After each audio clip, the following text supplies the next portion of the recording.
মাঝে মাঝে bore ঠুটে lipstick লাগাই দিয়েন, হাসে। আরে হারাম বলতেছি না তো, কিছু বললি এরা হাসে। নতুন ইসলাম বলতেছি আমি। আরে লিপস্টিক তো তোমার লাগানো হারাম, বোর না। আল্লাহ বলছেন জিনা, বউ হচ্ছে সৌন্দর্যের জিনিস, তুমি যেভাবে মন সেভাবে সাজাইবা। এটা লেবাস, হুন্না লেবাসুল্লাহ, এটা তোমার লেবাস, তুমি কেমনে সাজাইবা তুমি জানো। এজন্যে মাঝে মাঝে বউ ঠুটে লিপস্টিক লাগাই দিবেন। আর শোনেন, বাচ্চার হাসো, তোমাকে উঠাই দিব এখান থেকে।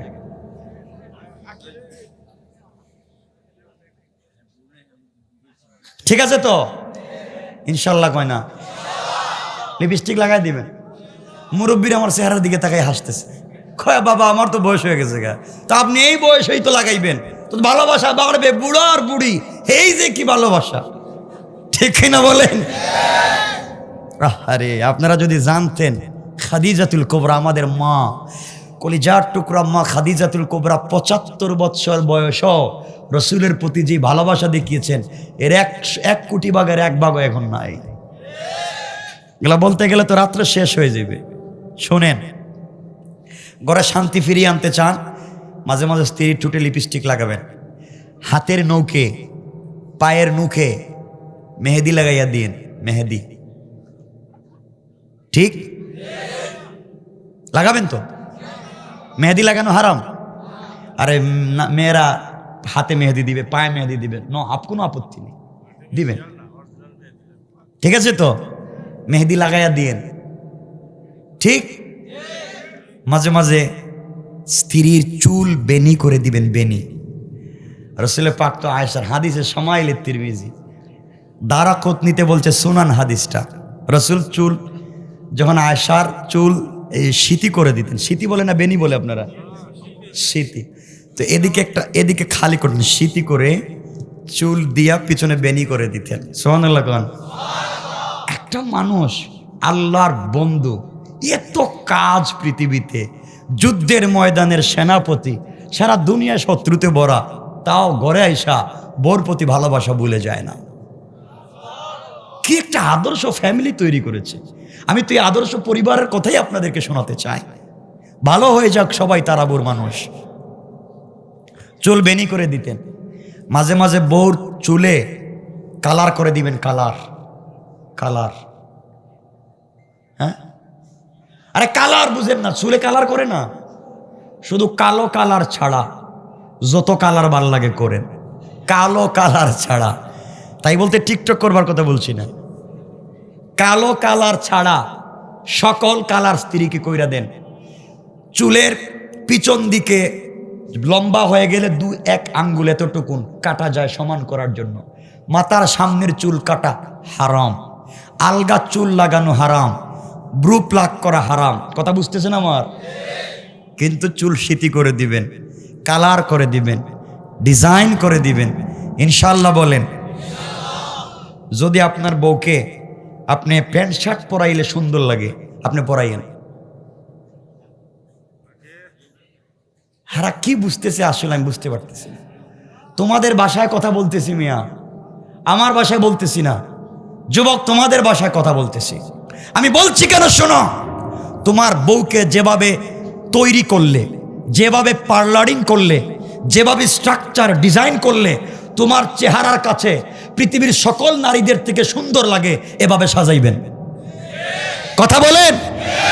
আপনার স্ত্রীকে যদি সুন্দর করে সাজাইয়া পার্লারিং করে আপনার চোখের সামনে হাজির করেন, তাহলে রাস্তায় বের হইয়া অন্যের বউর দিকে আর অন্যের মেয়ের দিকে চোখ যাবে না।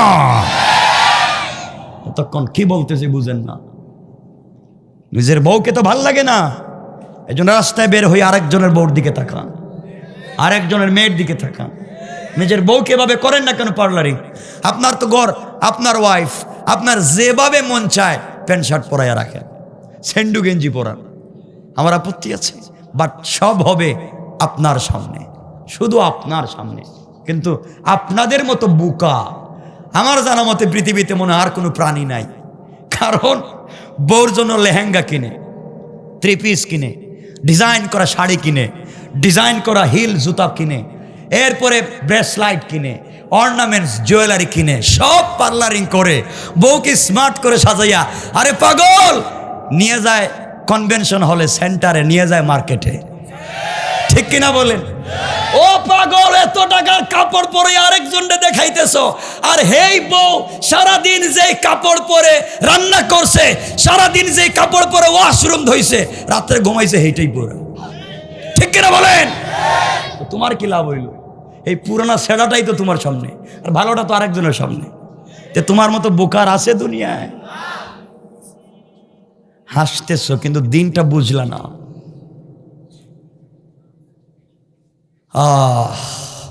ভালো হয়ে যাও, পরিবারকে সুন্দর বানাইয়া নাও ইনশাল্লাহ।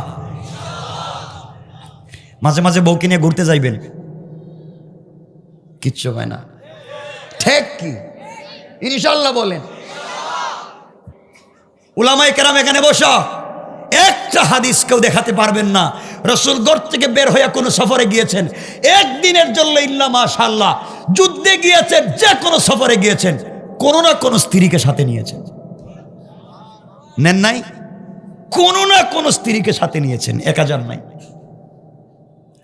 হ্যাঁ, আপনাদের চৌকে তো বউরে ভাল লাগে না, আপনাদের চৌকে স্ত্রীরে ভাল লাগে না, শুধু ভাল লাগে পাশের বাড়ির ভাবিরে। ঠিক কিনা বলেন? শয়তানি সব বুঝতেছি। আমি যা বলতেছি বলেন, এগুলো সমাজে নাই?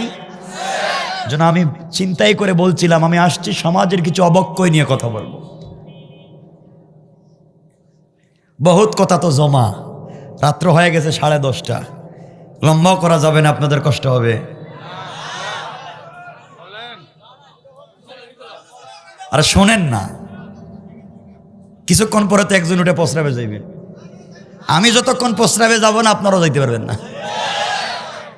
কি খুশি, কিন্তু দিনের পথে আসতে পারবেন না। এই জন্য শোনো মুসলমান, পরিবারকে আমরা সুন্দর করব ইনশাল্লাহ। বলছেন তো? বউকে মাঝে মাঝে জিজ্ঞাসা করবেন, বলো তো অনেকদিন হইল তোমারে আনলাম, তুমি কেমন আছো? তোমার ভাল লাগেনি? তোমার কোন জিনিস ভাল লাগে? তোমার মন ঠিক আছে? এগুলো তো আপনি বলেন না। এই জন্য হে আপনি ঘর থেকে বাইরে গেলে মোবাইল দিয়ে আরেকজনের সাথে প্রেম করে। কেন? আপনার কাছ থেকে সে আন্তরিকতা পাচ্ছে না, আপনার কাছ থেকে ভালোবাসা পাচ্ছে না, এজন্যই পরিবার নষ্ট। ভালো হয়ে যান, পরিবারকে ভালো বানাইয়া নেন। বলেন একজন, বলেন বউকে নিয়া, আমি এভাবেই কথা বলতে পছন্দ করি ভাই। বউরে নিয়া কোনোদিন ঘরে নামাজ পড়ছেন জামাতে? আমি কই আইছি আল্লাহ জানে, এটা কি গুরুস্থান না কিতা? ও বুকা, বউরে নিয়ে তো শাহজালালের মাজারে যাও। ভান্ডারিও যাও। আমি যদিও ঢাকা শহরে থাকি, আমার জন্ম, আমার কলিজার সাথে মাটির সম্পর্ক সিলেটের, জন্ম সিলেট শহরে, আর বাড়িও এখানে, যদিও ঢাকায় থাকি। তো আমি বলতে চাই, কেন যাও ওখানে? আমার একটা কথা পরিষ্কার, এখানে যারা চমৎকুর থাকতে পারে, জোয়াকুর থাকতে পারে, ফেন্সিডিল ইয়াবা ব্যবসায়ী থাকতে পারে, বদমাইশ জিনাকার থাকতে পারে, কিন্তু শোনো যুবক, তুমি শাহজালালের চাইতে, আব্দুল কাদের জিলানীর চাইতে, মঈনুদ্দিন চিশতির চাইতেও তুমি দামি। কারণ তুমি জিন্দা আর উনি মুর্দা। আব্দুল কাদের জিলানী মুর্দা, শাহজালাল মুর্দা।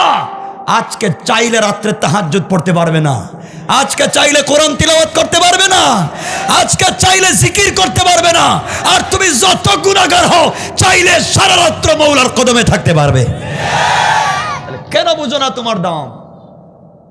তুমি জিন্দা হইয়া মুর্দার কাছে যাও, খালি তালা বাবা সালা বাবা, আল্লাহ জানে এগুলো আসেনি এখানে।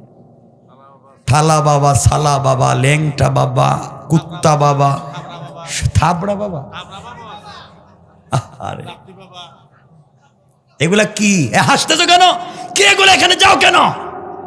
ইন্নাহু মান ইউশরিক বিল্লাহ ফাকাদ হারামাল্লাহু আলাইহিল জান্নাহ ওয়া মাওয়াহুন নার ওয়া মা লিয-যালিমিন মিন আনসার।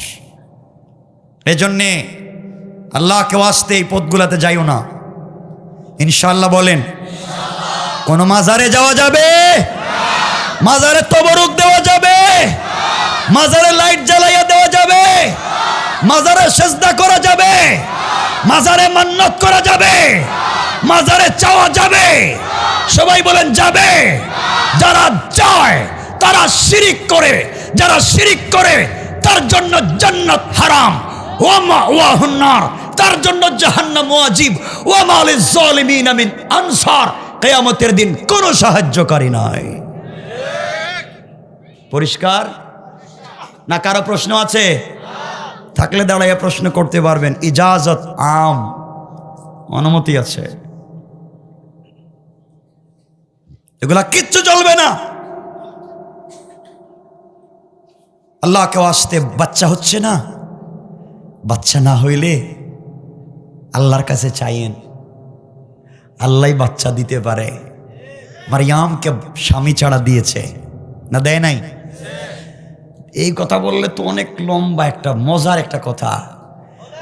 আর বলেন, শুধু বুঝে না বুঝে বলেন, বহুত কথাই তো আমার তো আয়াত রয়ে গেছে গা, বুঝতেছেন? এগুলা বলতেছি, এগুলা হচ্ছে আমার আয়াতের ভিতরে আল্লাহ যে বলছেন সমাজ নষ্ট, এই যতগুলা বলতেছি এগুলাই সমাজ নষ্ট।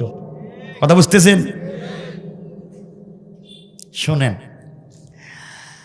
কষ্ট হচ্ছে না তো? মাজারের কথা বলছি দেখে মনে হইতেছে অনেকের কইতে পারে আমার পিসাবের বিরুদ্ধে গেল।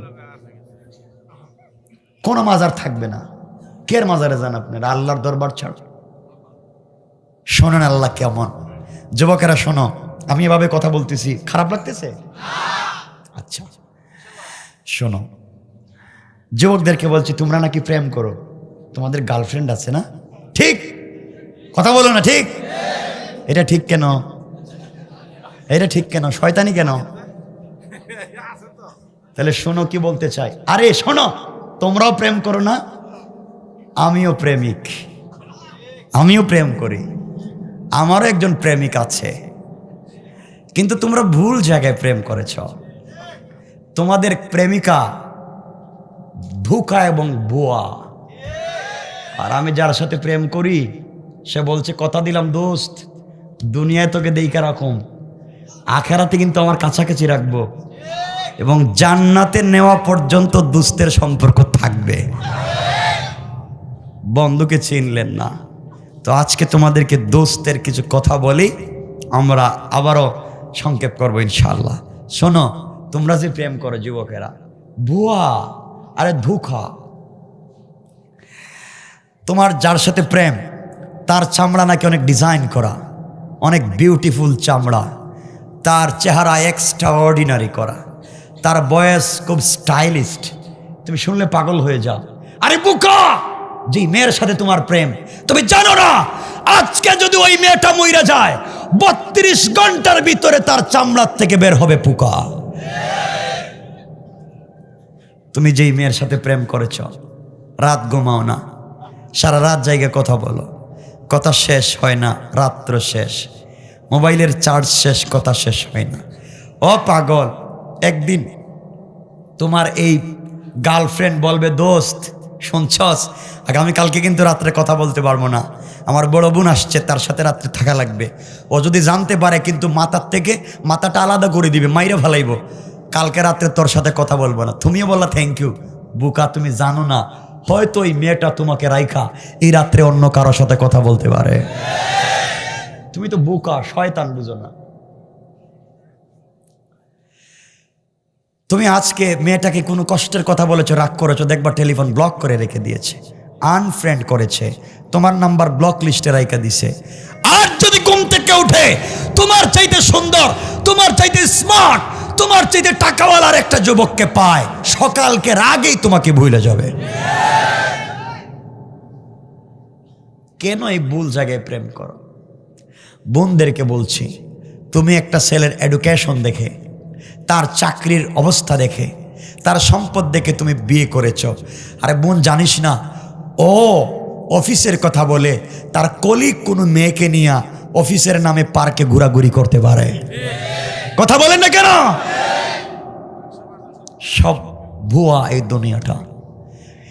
যুবক, যার যার সঙ্গে প্রেম করে ইয়াবা খাও, যার সঙ্গে প্রেম করে বাবা খাও, যাকে ভালোবেসে পড়া বাদ দিয়েছ, যার সাথে সম্পর্ক রাখতে গিয়ে মা বাবার সাথে খারাপ ব্যবহার করেছো, তুমি আজকে মইরা যাও, কবরে গিয়ে দেখো ওই মেয়ে যাবে না, তুমি একা থাকা লাগবে, একা।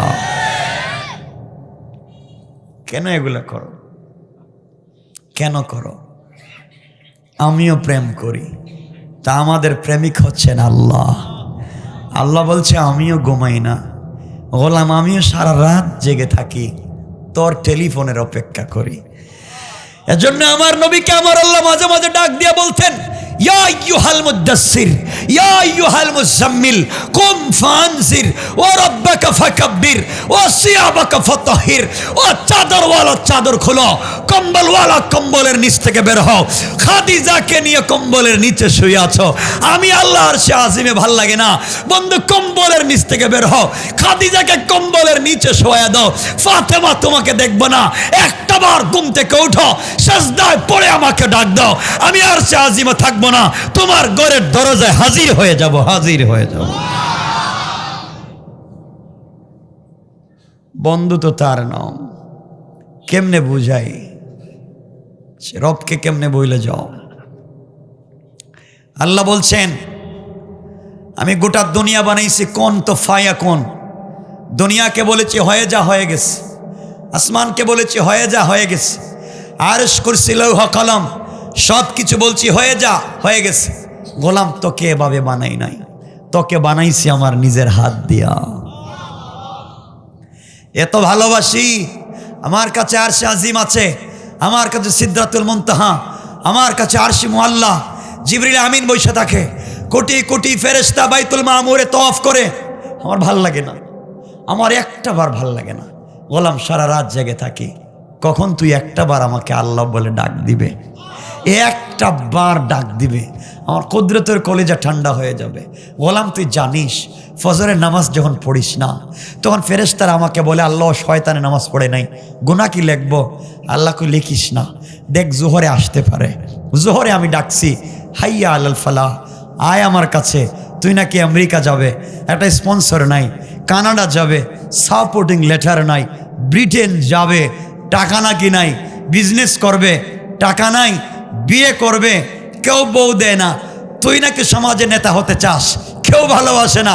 ও পাগল, কারো কাছে কিছু বলিস না, আয় আলা আমি মুস্তাগফিরিন ফাআগফির আলা। তুই জানিস না তোকে ঘুম থেকে উঠাইছি, আমি কিন্তু আরশে আজিমে নাই, আমি তোর ঘরের ছাদে আছি। ওঠ আর আমার কাছে চা, কথা দিলাম যা চাইবে 100 গুণ দেওয়ার ওয়াদা দিলাম, ওয়াদা। কেন ওই জায়গায় চান না? কেন চান না বলেন আমাকে। শোনো যুবক, যুবকদেরকে বলছি, তুমি নাকি জেনা করেছ, কি হয়েছে? তুমি মদ পান করেছ, কি হয়েছে? ফেনসিডিল খেয়েছ, নামাজ পড়ো নাই, এখন মসজিদে যাও না, ভয় পাচ্ছ। বোকা, তুমি জানো না, জানো রাত্র যখন গভীর হয়ে যায় আর যে কোনো একটা নাদান গোলাম সেজদায় পড়ে যখন রবকে ডাক দিয়ে বলে সুবহান রব্বিয়াল আলা, যখন সুবহান বলে তখন তোমার রব ফেরেশতাদেরকে জিজ্ঞাসা করে, ও ফেরেশতা আমার এই গোলাম কি বলছে? কো আল্লাহ আপনাকে বলছে সুবহান, আপনি পবিত্র, সে অপবিত্র, অনেক গুনাহ করেছে, ভয়ে আসতে চায় না, আজকে গভীর রাত্রে তোমার পায়ে পড়ে বলতেছে সুবহান। তুমি নাকি পবিত্র, সে অপবিত্র। আল্লাহ বলছেন আমার বান্দা কি আমার দেখছে? কো আল্লাহ না দেখেই তো বলতেছে তুমি পবিত্র। আল্লাহ বলেন ফেরেশতা সাক্ষী থাকো, সাব্বাহতানি, অবশ্যই আমি পবিত্র। আর গোলাম আমাকে না দেখা 1000 গুনার বোঝা মাথায় নিয়া আমাকে বলছে আমি পবিত্র। আমি আল্লাহ বললাম সাব্বাহতুকা, গোলাম দুনিয়ায় তোকে বানালাম পবিত্র, আর আখিরাতে বিনা হিসাবে দিয়ে দিলাম জান্নাত। কেন সেই রবকে চিনো না? গোলাম যখন সেজদায় গিয়ে পড়ে আলা, তখন আল্লাহ ফেরেশতাদেরকে জিজ্ঞাসা করেন, বল গোলাম কি বলছে? আল্লাহ বলছে আলা, তুমি নাকি অনেক বড়, সে নাকি ছোট। আল্লাহ বলছেন ও জানে আমি কত বড়? আল্লাহ জানি না, হেও জানে না, কিন্তু ছোট আপনাকে বড় মনে করেছে, ভয় পায়। আল্লাহ বলছেন আলাইতানি, অবশ্যই আমি বড়। আর আমার গোলাম আজকে আমাকে বড় বইলা নিজেকে ছোট মনে করেছে। আমি আল্লাহ বললাম আলাই তোকা গোলাম, দুনিয়ায় তোকে বানালাম বড়, আর আখিরাতে বড় বানাইয়া বহুত নবীর আগে জান্নাতের ফয়সালা করে দিলাম।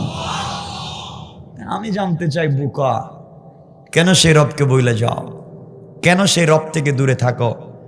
আজ থেকে আমরা কথা দিব আল্লাহকে, আর আল্লাহ থেকে দূরে থাকবো না। সবাই বলেন যুবক, এই যে মুরব্বীরা বসে রয়েছে, এদের বহুত আগে 500 বছর আগে, গালিমান 500 বছর আগে যুবকেরা জান্নাতে যাবে।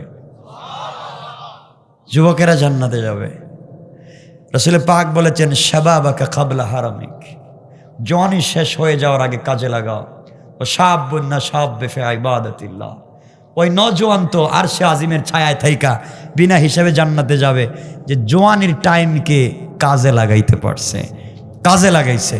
ও ভাই শোনো, এলাকায় বহুত ফ্যাক্টরি আছে, মিল ফ্যাক্টরি আছে, কল কারখানা আছে। শোনো, একদিন তারাবুর শিল্পপতির বাড়ি থাকবে, শিল্পপতি থাকবেন না। একদিন খান বাড়ি থাকবে, খান সাহেব থাকবেন না। এমপির বাড়ি থাকবে, এমপি থাকবেন না। মন্ত্রীর বাড়ি থাকবে, মন্ত্রী থাকবেন না। একদিন তোমার বানানো বাড়ি থাকবে না শুধু তুমি। এই যে এখানে এতদিন থেকে ওয়াজ হচ্ছে, অনেক বক্তা এখানে ওয়াজ করছে, আজকে নাই। অনেক শ্রোতা ওয়াজ শুনছে, আজকে নাই। ওয়াজ থাকবে, স্টেজ থাকবে, আরেকজন এসে কথা বলবে, আরো শ্রোতা কথা শুনবে, থাকবো না তুমি আর আমি। কে তোমাকে ধোঁকা দিচ্ছে? কেউ মনে রাখবে না। মনে করছো তোমার ছেলে মেয়ে তোমার মরার পরে তারা টাকা পয়সা নিয়ে আমেরিকা চলে যাইব, ওরা কানাডা চলে যাইব, তোমার বউ হয়তো আর একজনকে বিয়ে করবো, নাইলে অন্য জায়গায় চলে যাইব। সবাই খবর নিবে, আমেরিকায় কানাডায় খবর নিবে। বুকা, তুমি মাত্র 3.5 হাত মাটির নিচে, একটা দিনও কেউ খবর নিবে না, একটা দিনও খবর নিবে না। এজন্য বলতে চাইলাম, পৃথিবীর সব ধোঁকা আর একটাই সত্য, সেটা হচ্ছে আমার রব। কথা বলেন। এজন্য আল্লাহকে বলে যাব না ইনশাআল্লাহ? মনে থাকবে তো ইনশাআল্লাহ? এতক্ষণ কথা বললাম, আমরা চলে যাচ্ছে 11টার দিকে হয়ে যাচ্ছে। এতক্ষণ কথা বললাম, এতক্ষণ বুঝালাম রবের কথা। আপনারা যদি সুযোগ দেন, কিছু চমৎকার কথা আপনাদের জন্য রাখছি, মানে আল্লাহ রাখছেন, বলবেন কোরআনে কিছু কথা বলবেন, যদি আপনারা বসেন। হ্যাঁ, আর শোনেন না, এতক্ষণ তো বুঝালাম সমাজের ফিতনা, সমাজের অবক্ষয়, আমরা তো বাঁচতে পারবো ইনশাআল্লাহ। দেখবেন ইসলামকে মুছে দেওয়ার বহুত ষড়যন্ত্র বহুত লাইনে হয়। আপনারা টেনশন করবেন না, লা তাহজান, কোনো টেনশন নাই। আল্লাহ বলছেন ইন্নাল্লাহা মা'না, আমি তো আছি রে পাগল, তুই তো আমার অভিভাবক মানুষ না, আমারে মাইনা দেখ অভিভাবক, কথা দিলাম কাউরে কাছে আসতে দিব না। ঠিক কিনা? আল্লাহকে তো মানতে পারেন না, আজ থেকে মানবো ইনশাআল্লাহ। আচ্ছা, আরেকটা কথা বইলে আমরা এই বিষয়ের উপরে, যে এই আয়াতের মাথা হাতের এই কথা আমরা সংক্ষেপ করব, নাহলে বাকিগুলো বলতে পারবো। শেষ যেটা, সেটা হচ্ছে মসজিদে নামাজে বাচ্চারা আসেনি, আসলে কিছু আসেনি, কিছু বাইর করে দেয়, কিছু কান্দে দেয়, বাচ্চাদেরকে মসজিদে বাইর করে দেয় না? কথা বলেন না কেন? কেন দেন? আমার তো কথাটার আপনারা বলবেন রাগ করতেছি, শোনেন। যেই মুসল্লি মসজিদ থেকে বাচ্চাদেরকে বের করে দিবে, এই মুসল্লিকে গাড় ধরে মসজিদ থেকে বের করে দিবে। আপনি কেন বাচ্চাকে মসজিদে বের করছেন? মসজিদে বাচ্চারা আসে, একজন এসে কয় বাচ্চা পিছনে যা, গেছে। আরেকজন এসে কয় বাবা আরেকটু যা, আরেকটু গেছে। আরেকজন এসে কয় আরেকটু যা, আরেক কাতার গেছে। আরেকজন এসে কয় এই ছেলে পিছনে যা, পিছনে গেছে। যাইতে যাইতে গেছে বারান্দায়, দূর জীবনে মসজিদে এরাইতাম না। কথা বলেন না কেন? কেন বের করছেন?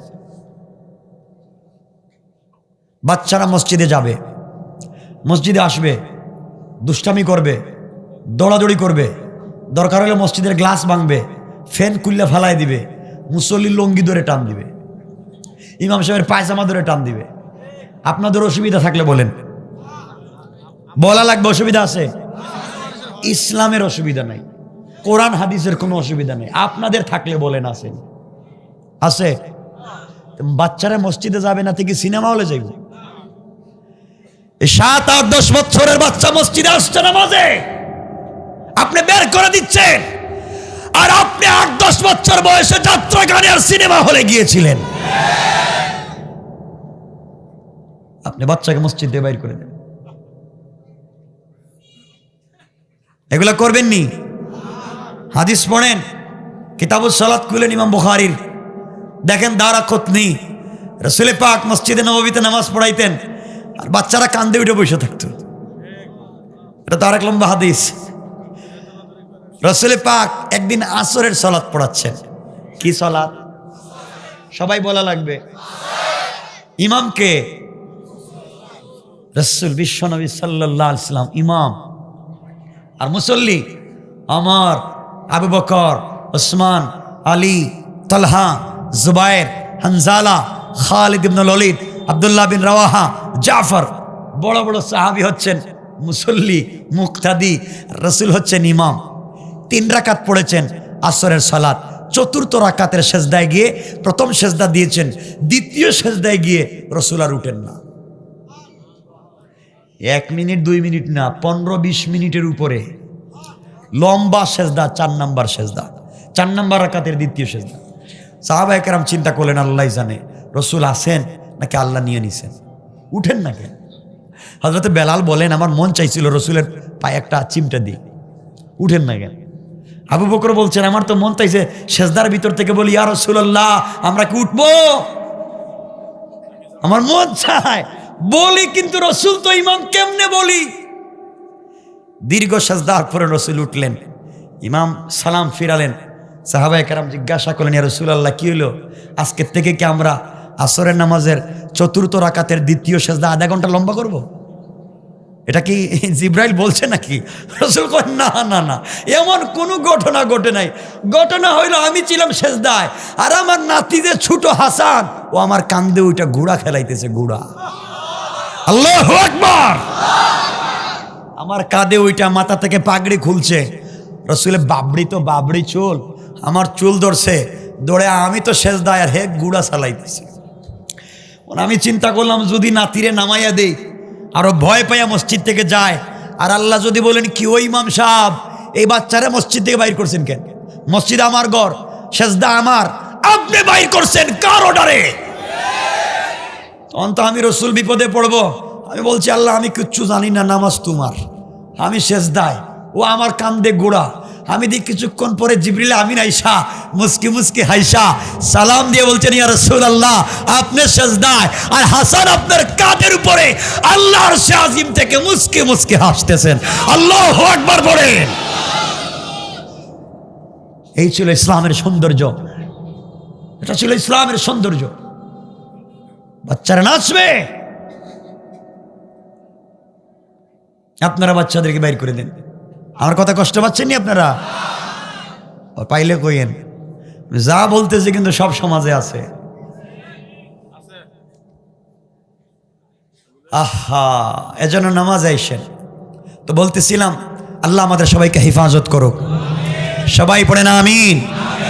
আমরা ফিতনা করব না, আমার সাথে কথা বলা লাগবে ইনশাআল্লাহ।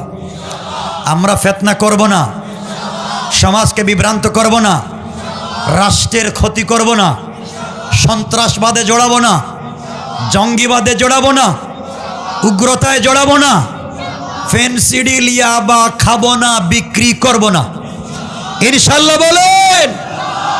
কিন্তু আজকালকের নেতারাই ব্যবসা করে।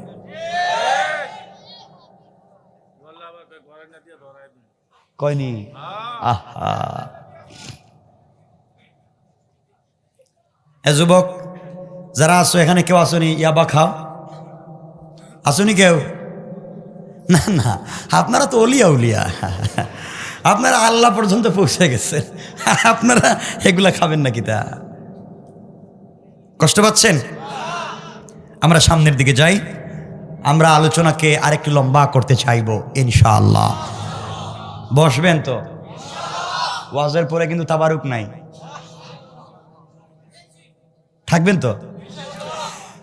আমার মুসলমান বন্ধুগণ, গভীর মনোযোগ।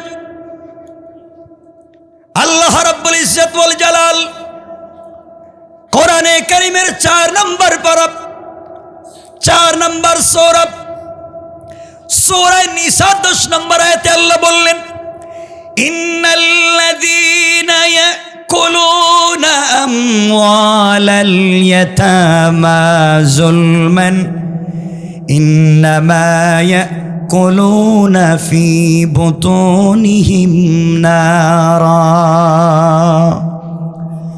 ওয়া সায়াসলাউনা সাইরা। আল্লাহ রাব্বুল ইজ্জত ওয়াল জালাল বলছেন, গোলামের দল, এই দুনিয়ার জমিনে যারা ইয়াতীমের সম্পদ আত্মসাৎ করে, যারা গরিবের সম্পদ মেরে খায়, দুনিয়ার জমিনে অন্যায়ভাবে যারা ফিতনা তৈরি করে, আল্লাহ বলছেন ইয়াকুলুনা আমওয়ালাল ইয়াতামা, যারা ইয়াতীমের সম্পত্তি অন্যায়ভাবে মেরে খায়, আল্লাহ রাব্বুল ইজ্জত ওয়াল জালাল বলছেন ইন্নামা ইয়াকুলুনা ফি বুতুনিহিম নারা, তারা যেন তাদের পেটের ভিতরে আগুন ঢুকাচ্ছে, আগুন খাচ্ছে। আল্লাহ রাব্বুল ইজ্জত ওয়াল জালাল বলছেন তাদেরকে একটা জাহান্নামে দিব, ওয়া সায়াসলাউনা সাইরা, তাদেরকে আমি আল্লাহ সাইর নামক একটা জাহান্নামে দিব। সুতরাং আমার বন্ধুগণ, জাহান্নামের স্তর হচ্ছে 7টা, জাহান্নামের প্রকার হচ্ছে 7টা, জাহান্নামের তবকা হচ্ছে 7টা।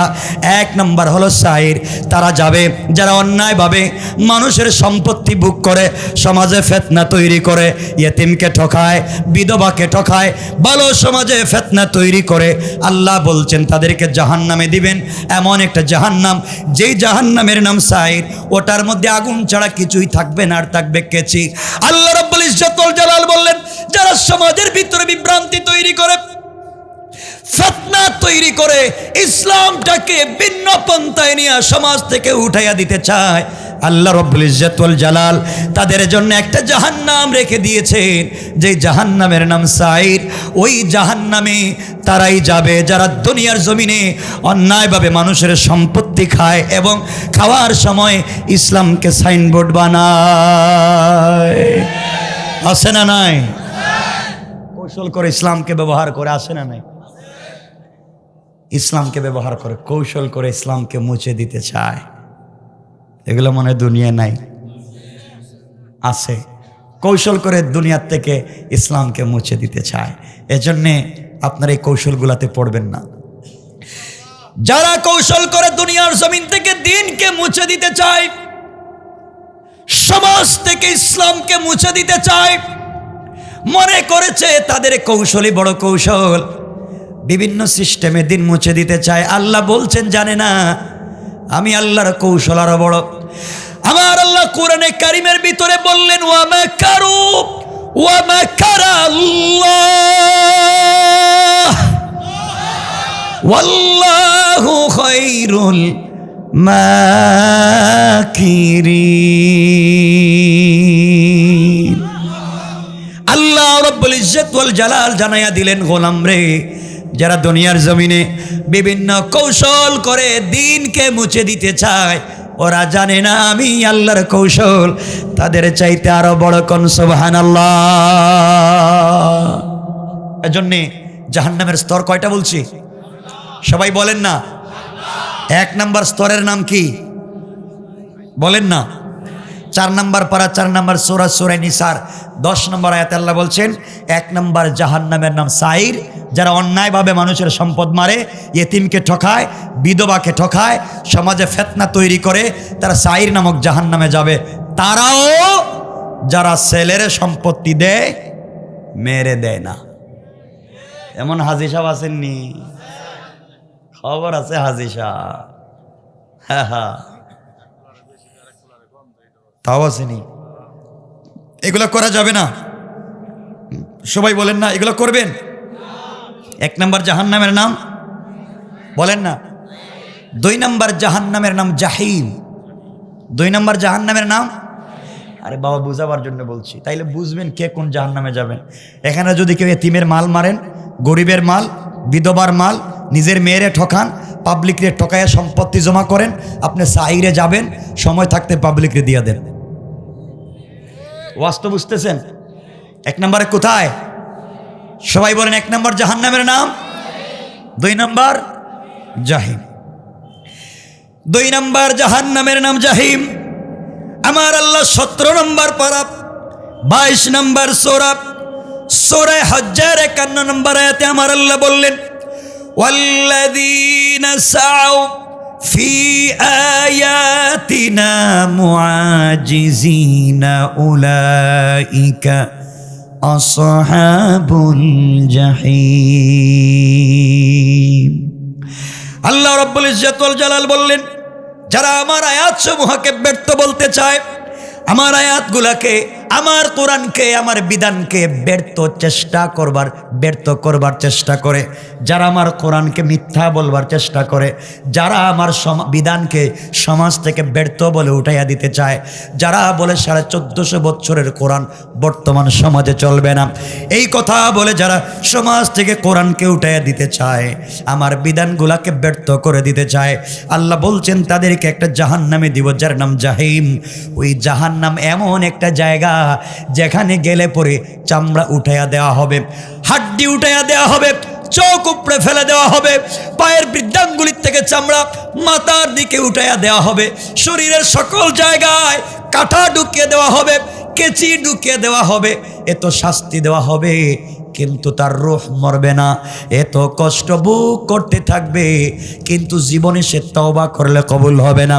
আল্লাহ বললেন, যারা দুনিয়ার জমিনে আমার কোরআনকে ব্যর্থ করতে চাইবে, যুগে যুগে তারা লাঞ্ছিত হবে। মক্কার জমিনে আবু জাহেল কোরআনকে উঠাইয়া দিতে চাইল, আবু জাহাল মক্কার জমিন থেকে ইসলামকে উঠাইয়া দিতে চাইল, আজও মক্কা ইসলাম আছে, আবু জাহেল না। নমরুদ মুসলিম মিল্লাতের পিতা ইব্রাহিমকে অগ্নিকুণ্ডলিতে ফেলে হত্যা করতে চাইল। আমার আল্লাহ বললেন, ইব্রাহিম রে, ইব্রাহিমের সন্তানের আজও দুনিয়ার জমিনে আছে, কিন্তু নমরুদ না। দুনিয়ার জমিন থেকে ফেরাউন মুসা আলাইহিস সালামকে উঠিয়ে দিতে চাইল। আল্লাহ রাব্বুল ইজ্জত ওয়াল জালাল মুসার বাহিনী এখনো দুনিয়ার জমিনে জিন্দা রেখেছেন, কিন্তু মিস্টার ফেরাউন আর নাই। এই বাংলাদেশের জমিনেও যারা ইসলামকে মুছে দিতে চাইবে, যারা দিতে চাইবে, দেখবেন আল্লাহ কোন দিন থাবড়াইয়া 10 তলার থেকে গাছতলায় নামাইয়া দিতে 1 মিনিটও দেরি হয় না। ঠিক কিনা বলেন? আমার আল্লাহ বলেছেন, ইন্না কাইদাশ শাইতানি কানা দাঈফা। দুনিয়ার জমিনে যারা কৌশল করে দিনকে মুছে দিতে চায়, ওরা জানে না ওদের কৌশল আমি আল্লাহর কাছে মশা মাছির চাইতে আরো দুর্বল। কোন সুবহানাল্লাহ। কয়টা জাহান্নাম বলছি? 3 নম্বর জাহান্নামের নাম লাজা। কি নাম? আপনাদের কষ্ট হচ্ছে মনে হয়? এই যে 2 জন বসেন, 2 জন উঠেন, এটা কি হলে আমি রাইখা দিব, কথা আর বাড়াবো। 3 নম্বর জাহান্নামের নাম লাজা। কার ভিতরে কোন দোষ আছে আপনারা বুঝবেন। আর আগামীতে প্রোগ্রাম করলে বলবো একটা বড় প্যান্ডেল করে দিবে, আরো যেন মানুষ বসতে পারে, যারাই আনেন বিশাল একটা প্যান্ডেল, ঠিক না?